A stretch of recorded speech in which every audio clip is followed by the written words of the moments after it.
नमस्कार, मी ऋषिकेश हेंद्रे. माझ्या महाऋषिटेरियन टेल्स या यूट्यूब चॅनलवरील माझे शिवराय या शिवचरित्र मालिकेच्या आग्र्याहून सुटका याच्या पुढच्या भागामध्ये आपले सगळ्यांचे सहर्ष स्वागत.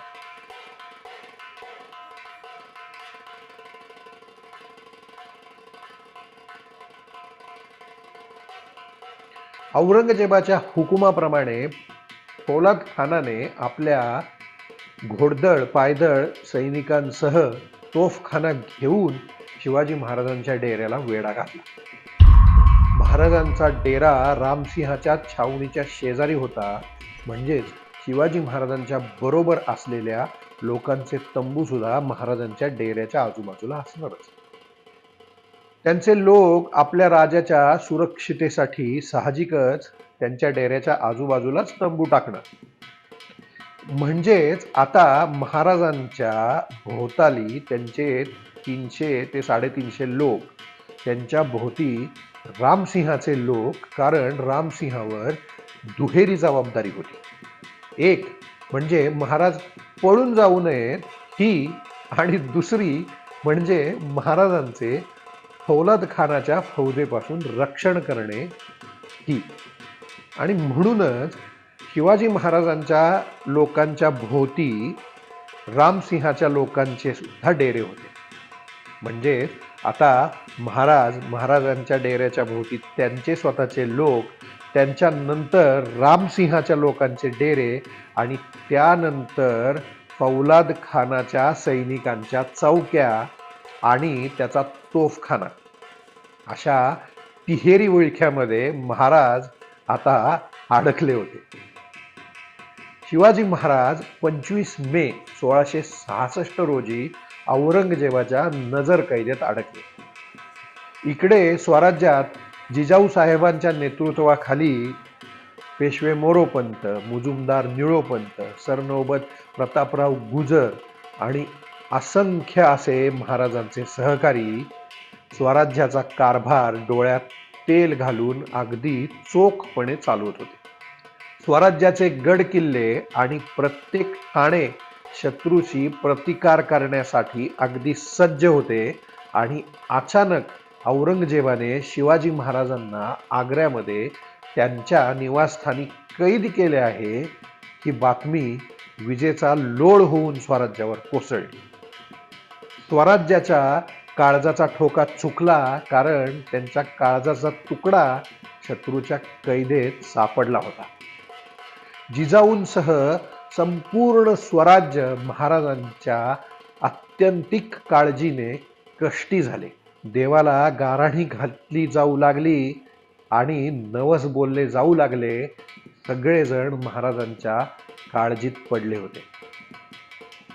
या काळात मराठ्यांच्या हालचालींबद्दल आपल्याला बरीचशी अशी माहिती उपलब्ध नाही, परंतु या बातमीमुळे क्रोधित झालेल्या मराठ्यांनी रोहिडा किल्ल्याच्या आसपास जमाव करायला सुरुवात केली होती आणि आपण विजापूरवर आक्रमण करणार आहोत असे हे लोक सांगत होते, अशी बातमी रोहिड्याच्या किल्लेदाराने मिर्झा राजांना कळवल्याचे आपल्याला आढळते. या बातमीच्या नंतर मिर्झा राजांनी रोहिड्या किल्ल्याचा बंदोबस्त वाढवला, पण मिर्झा राजांच्या वाईट काळाला सुरुवात झाली होती. आधीच विजापूर आणि गोवळकोंड्याच्या संयुक्त फौजा मिर्झा राजे यांच्या नेतृत्वाखालील मोगली फौजेला कोठेही यशस्वी होऊ देत नव्हते. मोगली फौजा माघार घेऊ लागल्या होत्या आणि त्यांच्यावर हल्ले करून त्यांना हे लोक बेजार करून सोडत होते. या सगळ्यांनी मिर्झा राजे आधीच कष्टी झाले होते. त्यातच आग्र्यावरून येणाऱ्या बातम्यांची भर पडली होती आणि शेवटी महाराजांना चौक्या बसल्याची बातमी त्यांना मिळाली, ज्याच्यामुळे मिर्झा राजे पूर्ण खचून गेले. अशातच औरंगजेबाने मिर्झा राजांना पत्र पाठवून विचारणा केली की शिवाला आग्र्यास पाठवताना तुम्ही त्याला कोणती कोणती वचने दिली आहेत हे स्पष्टपणे कळवावे. यावर मिर्झा राजांनी पुरंदरच्या ठरलेल्या अटींच्या व्यतिरिक्त आणखी काहीही करार झाले नसल्याचे आणि आणखी कोणतेही वचन दिले नसल्याचे औरंगजेबाला सांगत आपली बाजू सांभाळण्याचा प्रयत्न केला. पण दख्खनवरील मोगली फौजांच्या पराभवाच्या बातम्या औरंगजेबाला कळत होत्या आणि त्यामुळे नाराज होऊन औरंगजेबाने मिर्झा राजांना आपली मोहीम संपवून पावसाळा संपेपर्यंत औरंगाबाद जवळ आपली छावणी करण्यासाठी सांगितले. नाईलाजाने मिर्झा राजांनी परिंड्याच्या जवळ भूम या गावी छावणी टाकली आणि साधारण इसवी सन 1666च्या सप्टेंबरपर्यंत ते तिथेच मुक्कामाला होते. इकडे आग्र्यात महाराज औरंगजेबाच्या आणि त्याचबरोबर रामसिंहाला दिलेल्या आपण आग्रा सोडून जाणार नाही किंवा कुठलाही बिघाड करणार नाही या वचनाच्या कोंडीत सापडले होते. यातून मार्ग काढून आपली आणि आपल्या लोकांची सुटका कशी करता येईल याचा महाराज विचार करू लागले होते. सर्वात आधी रामसिंहाला आपल्या जामिनातून मुक्त करणे जरुरी होते. रामसिंह जामीन असेपर्यंत त्यांना काहीच हालचाली करता येणार नव्हत्या आणि म्हणून त्यांनी रामसिंहाला सांगितले की बादशहाने आता माझ्या भोवती चौक्या लावल्याच आहेत, तर तू त्याला सांग की तुम्ही शिवाजीच्या भोवती चौक्या लावल्या आहेत, तर आता तुम्हीच त्याला सांभाळा आणि मला यातून मुक्त करा. पण रामसिंह महाराजांच्या काळजीपोटी आणि प्रेमापोटी तयार होईना. त्याला माहिती होते की जर आपण जामीन काढून घेतला की लगेच औरंगजेब कुठल्या ना कुठल्या प्रकारे महाराजांना अपाय करेल आणि त्यांना मारूनही टाकेल. महाराज त्याच्या प्रेमामुळे अडकून पडले होते आणि त्यामुळे त्याचे काय करावे हे महाराजांना कळेना. इकडे संपूर्ण आग्र्यात महाराजांच्याच बद्दलच्या चर्चा चालू होत्या.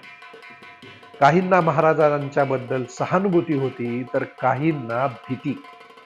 त्यातूनच महाराजांच्या बद्दल वेगवेगळ्या अद्भुत कथाही पसरू लागल्या.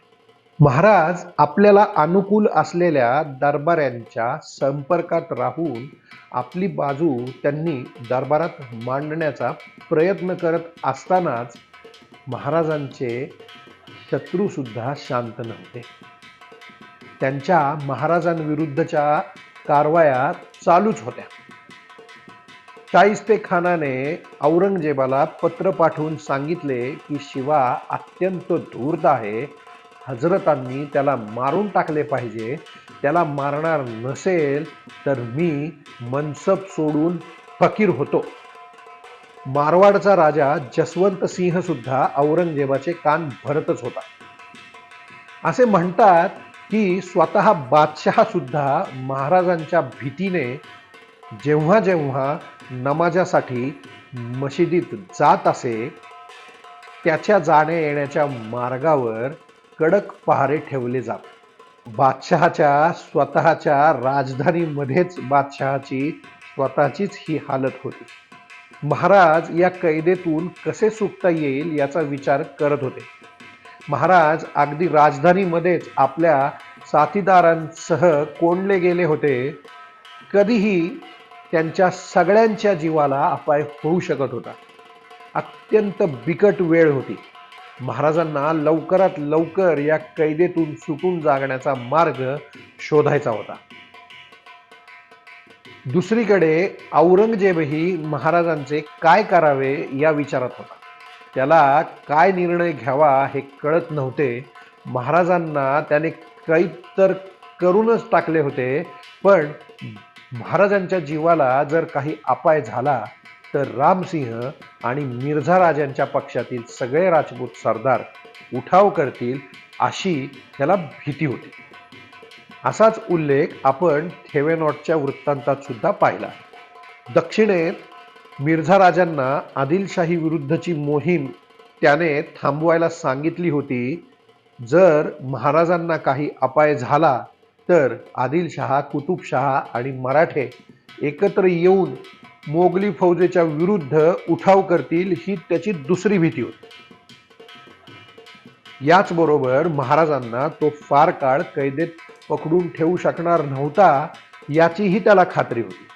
जितका जास्त वेळ महाराजांना तो डांबून ठेवेल तितकीच महाराज पळून जातील याची शक्यता होती.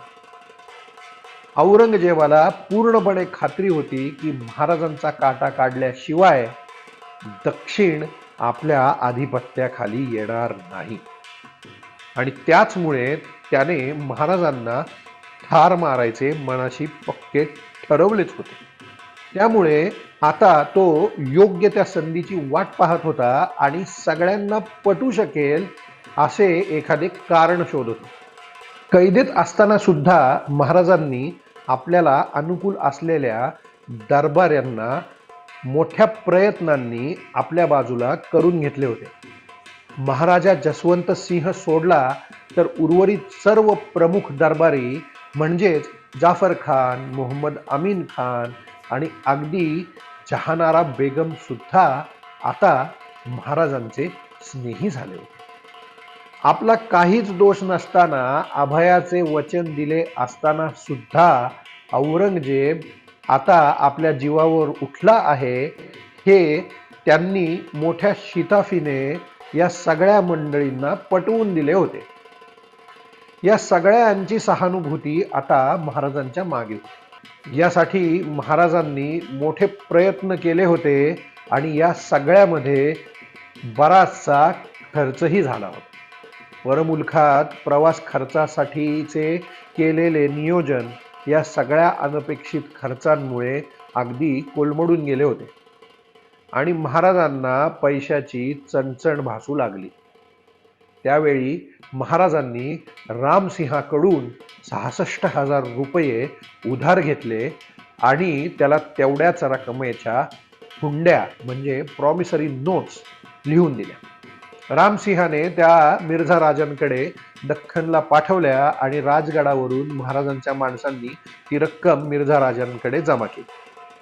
कैदेत असतानाही महाराज आपल्या व्यवहाराला चुकले नाही. कृष्णाजी अनंत सभासद आपल्या बखरीमध्ये म्हणतात, आता काय हुनर करावा असा विचार करत रात्र झाली. मग श्री भवानी स्वप्नात येऊन साक्षात्कार झाला की काही चिंता न करणे, येथून तुझला सर्व शत्रूंची भूल घालून मोहनास्त्र घालून पुत्रासह वर्तमान घेऊन जातो, चिंता न करणे. म्हणून अभय झाले. मग जागृत होऊन आपताविषयी लोकास सांगितले आणि समाधान मानिले. म्हणजेच आई तुळजाभवानीचा साक्षात्कार महाराजांना झाला. आई तुळजाभवानीवर महाराजांची अत्यंतिक श्रद्धा होती. आई भवानीचा कौल मिळाला होता आणि आता महाराज आणि औरंगजेब यांच्यामध्ये एक प्रकारच्या बुद्धिबळाचा डाव सुरू झाला. औरंगजेब सर्वशक्तिमान असा बादशहा, तर महाराज त्याच्याच कैदेत पडलेले असल्यामुळे त्यांच्या प्रयत्नांना मर्यादा होत्या आणि तरीही दोघे आता आपला कार्यभाग साधण्यासाठी शिकस्त करणार होते. आज इथेच थांबूया. पुन्हा भेटूया पुढच्या भागामध्ये. तोपर्यंत जय महाराष्ट्र, जय शिवराय.